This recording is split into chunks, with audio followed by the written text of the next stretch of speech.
നമസ്കാരം. പ്രപഞ്ചത്തിലെ ഏറ്റവും നിഗൂഢമായ പ്രതിഭാസങ്ങളിൽ ഒന്നാണ് വാൽനക്ഷത്രങ്ങൾ. സൗരയൂഥത്തിന്റെ അതിരുകൾ കടന്നെത്തുന്ന ഇന്റർസ്റ്റെല്ലർ വാൽനക്ഷത്രങ്ങൾ നമ്മുടെ സൗരയൂഥത്തിന് പുറത്തുള്ള രാസപരമായ ഘടനകളെക്കുറിച്ചും രൂപീകരണ സാഹചര്യങ്ങളെക്കുറിച്ചുമുള്ള നിർണായകമായ വിവരങ്ങൾ നൽകുന്നു.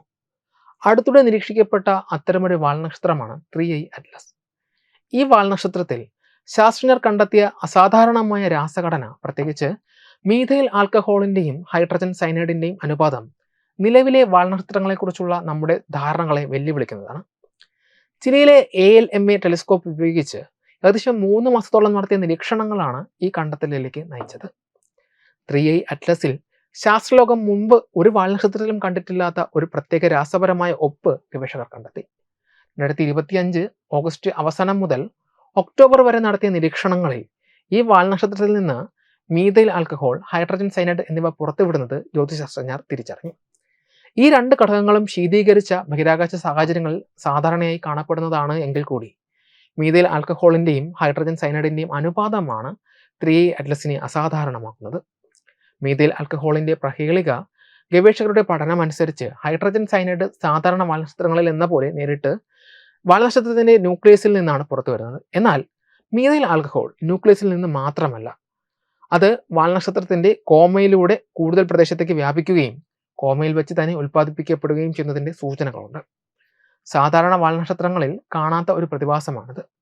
സൂര്യനോട് അടുക്കുംതോറും 3i അറ്റ്ലസിൽ മീഥൈൽ ആൽക്കഹോളിന്റെ അളവ് അതിവേഗം വർദ്ധിച്ചു. സൂര്യനിൽ നിന്ന് ഏകദേശം 2.6 ആസ്ട്രോണമിക്കൽ യൂണിറ്റ് അകലെ നിന്ന് 1.7 ആസ്ട്രോണമിക്കൽ യൂണിറ്റിലേക്ക് വാൽനക്ഷത്രം എത്തിയപ്പോൾ മീഥൈൽ ആൽക്കഹോളിന്റെ അളവിൽ വലിയ വർധനവ് രേഖപ്പെടുത്തി. റേഡിയോ തരംഗദൈർഘ്യത്തിൽ അളന്നപ്പോൾ മീഥൈൽ ആൽക്കഹോൾ മുതൽ ഹൈഡ്രജൻ സയനൈഡ് വരെയുള്ള അനുപാതം അത്യധികം ഉയർന്ന നിലയിലായിരുന്നു. ഇതുവരെ നിരീക്ഷിച്ച വാൽനക്ഷത്രങ്ങളിൽ അപേക്ഷിച്ച് ഇത് വളരെ വലുതാണ്. സൗരയൂഥത്തിലെ സാധാരണ വാൽനക്ഷത്രങ്ങളിൽ കാണപ്പെടുന്നതിനേക്കാൾ വളരെ കൂടുതലാണ് ഈ അനുപാതം എന്നാണ് ഗവേഷകർ ചൂണ്ടിക്കാട്ടുന്നത്. ഈ രണ്ട് രാസവസ്തുക്കളുടെയും ഉയർന്ന അനുപാതം മുൻപ് രേഖപ്പെടുത്തിയത് ഒരേയൊരു വാൽനക്ഷത്രമായ C2060 R2-ൽ മാത്രമാണ്. ഈ പഠനം സൂചിപ്പിക്കുന്നത് 3i അറ്റ്ലസ് രൂപപ്പെട്ടത് നമ്മുടെ സൗരയൂഥത്തിന്റെ രൂപീകരണ സമയത്തുണ്ടായ സാഹചര്യങ്ങളിൽ നിന്നായിരിക്കില്ല.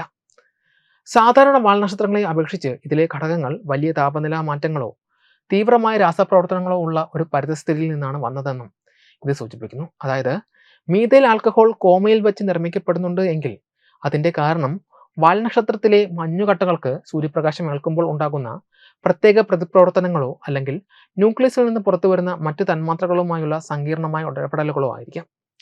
3i അറ്റ്ലസിന്റെ രാസഘടനയിലെ ഈ അസാധാരണത്വം സൗരയൂഥത്തിന് പുറത്തുള്ള ഗ്രഹസംവിധാനങ്ങളുടെ രൂപീകരണ സമയത്തെ രാസപ്രക്രിയകളെക്കുറിച്ച് കൂടുതൽ പഠിക്കുവാൻ ശാസ്ത്രജ്ഞർക്ക് പ്രചോദനമാവുകയാണ്. പ്രപഞ്ചത്തിൽ ജീവന് കാരണമായേക്കാവുന്ന ജൈവ തന്മാത്രകളുടെ വിതരണത്തെക്കുറിച്ചുള്ള നിർണായകമായ വിവരങ്ങൾ ഇത്തരം അന്യഗ്രഹ വാൽനക്ഷത്രങ്ങളിൽ ഒളിഞ്ഞു കിടക്കുന്നുണ്ടാകാം. Web desk Tathwamayi TV.